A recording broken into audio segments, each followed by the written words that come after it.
Good evening. Stopped my earlier live stream. Had a little family. I don't even want to say it was an emergency, but I had to tend to something. Would appreciate it. Um, Looks like my connection right now is pretty unstable, but I'm gonna um, listen. I'm going to get right to it because I'm not going to um, beat a dead horse, and this will probably be the last time that I even speak on this matter. Because to be quite honest, this has very little to do with us as a people. Um, it does, but it doesn't. But I'm going to say something that a lot of people are not saying, or I guess they're afraid to say it for whatever reason. But unfortunately or fortunately, I'm not one of those people. Not only will I continue to speak how I feel, but I'm going to truly speak without fear because I do not serve a God of fear. I don't do that. Other people might, and you know what? That's for other people. But the fact of the matter is, there is a lot of misinformation going on when White House, and due to this, but unfortunately, that's to me is not the. I mean, it is a huge issue, no question about it. There were 4 lives that were lost.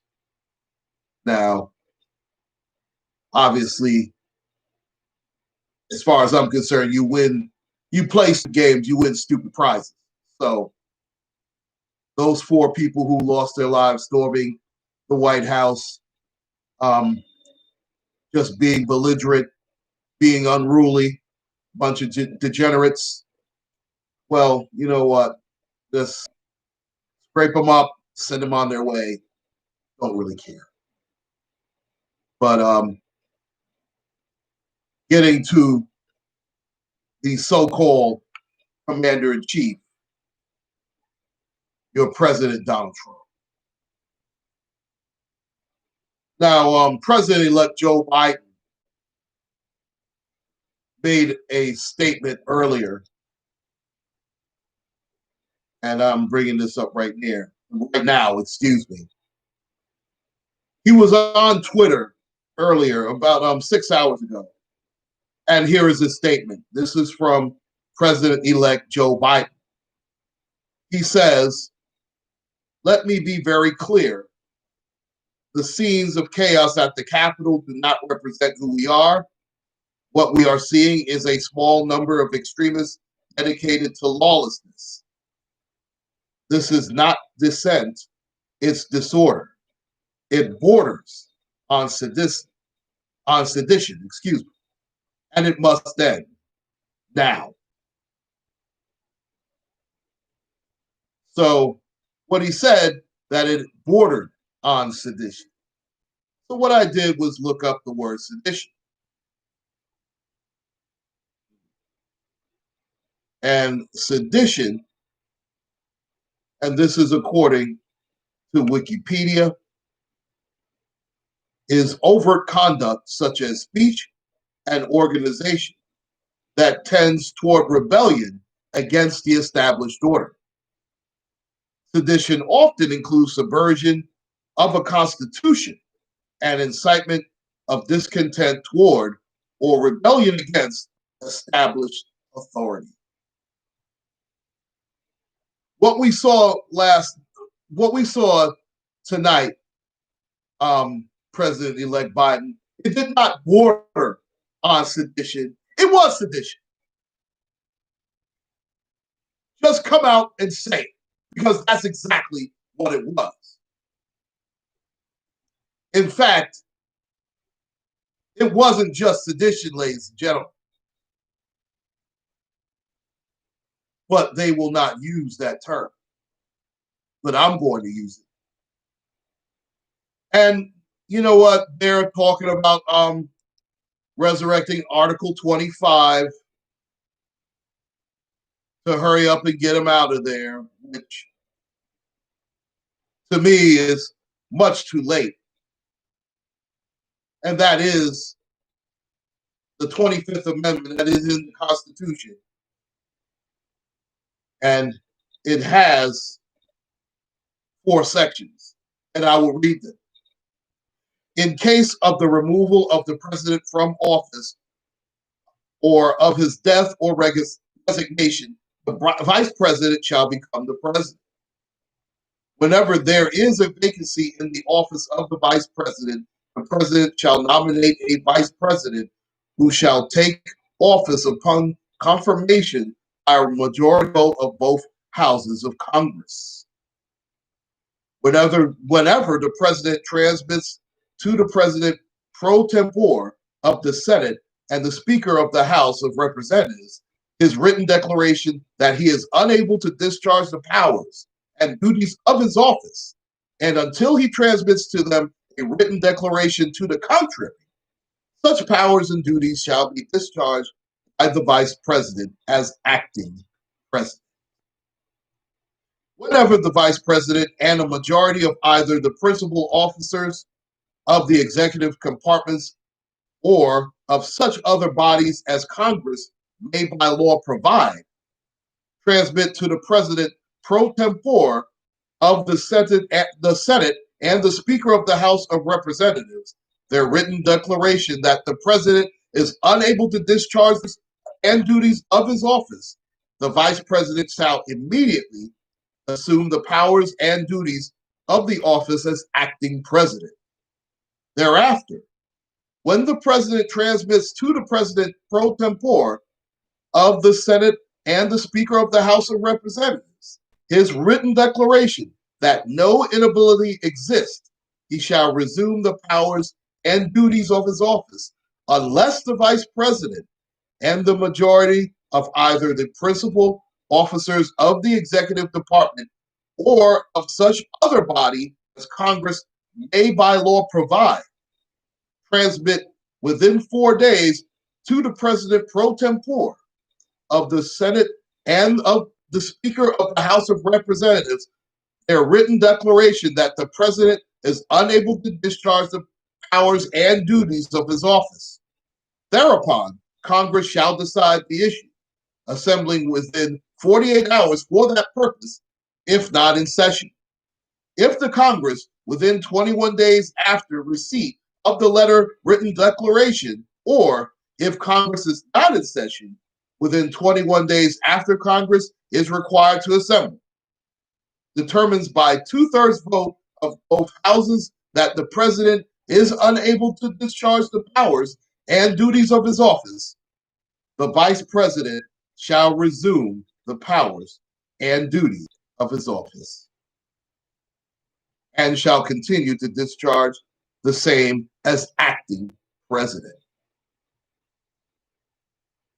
Now, if they do go to that course of action, in my opinion, is 4 years too late.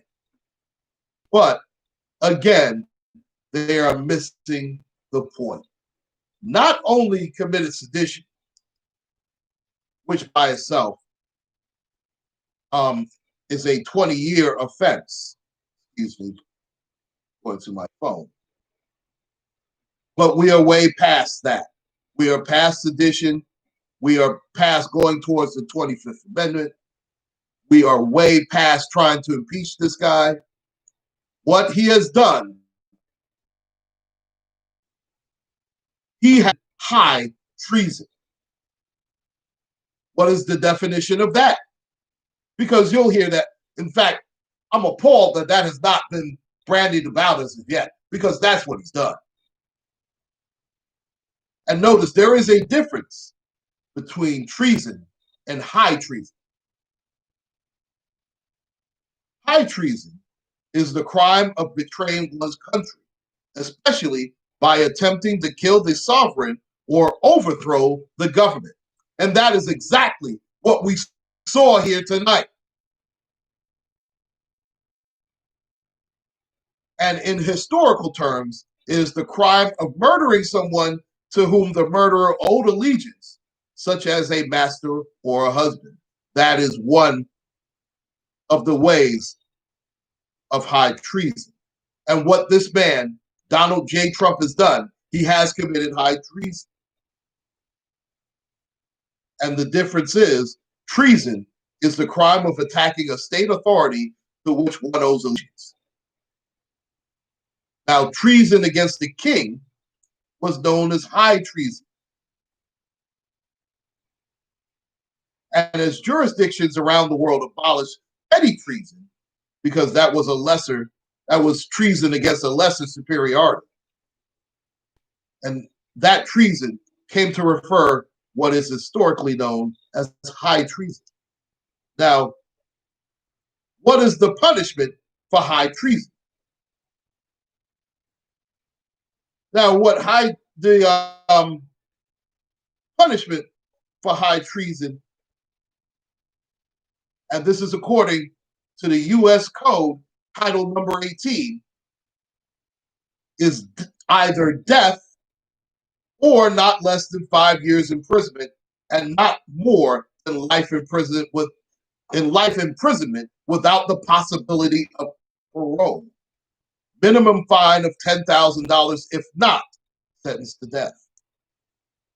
And any person convicted of treason against the United States will lose the right to hold public office in the United States. And that is exactly what should happen to this so-called president, Donald J. Trump, because he clearly committed high treason. He clearly went against the Constitution. He incited a riot. That is sedition. It is not bordering on sedition. Sleepy Joe Biden. It is sedition. It is high treason, pure and simple.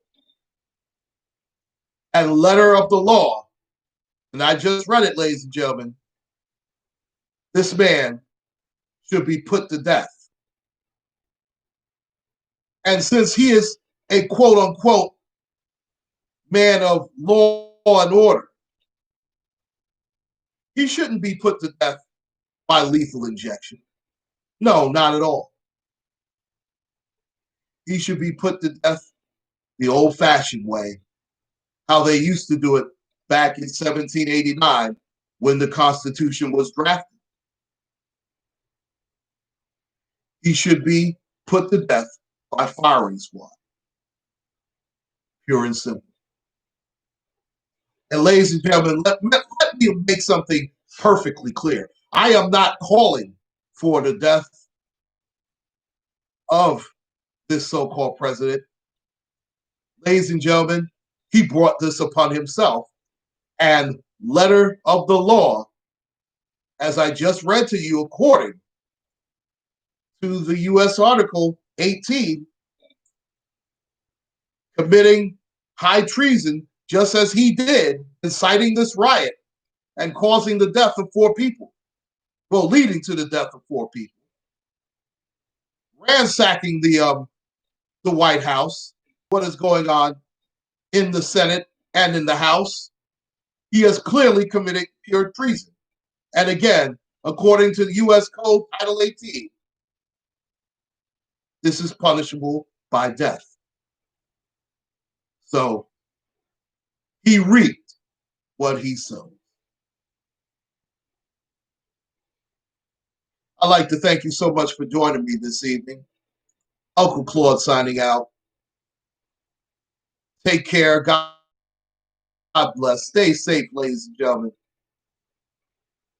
And if there is true justice, he should definitely pay for his treasonous, disgusting display that he has shown this evening. And it should be punishable by death. Thank you and good night. You stay safe also. Thank you so much.